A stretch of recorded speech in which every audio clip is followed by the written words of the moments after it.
Les amis, bonjour.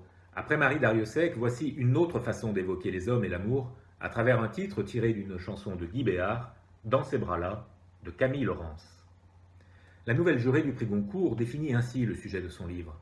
Ce serait un livre sur les hommes, sur l'amour des hommes. Objets aimés et sujets aimants. Vaste programme, aurait prédit le général. L'auteur, qui dit aimer passionnément les hommes, évoque moins ces histoires d'amour que l'attirance éprouvée pour les hommes, attirance autour de laquelle semble graviter sa vie tout entière. Car ce qui l'intéresse, c'est bien cette différence des sexes et ce mystère du genre qu'elle n'est pas. Comme on est dans l'autofiction, les fameux objets aimés et sujets aimants, choisis par l'auteur, sont les hommes de sa vie, dans une collection sans fin qui comprend notamment son père, son mari, son amant, l'amant de sa mère, son psychanalyste, mais aussi son grand-père, un oncle incestueux, son premier amour, mais encore son éditeur.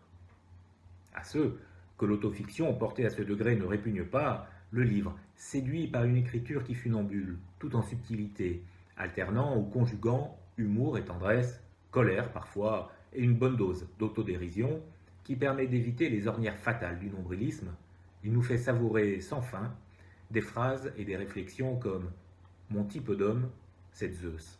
J'ai un faible pour les dieux.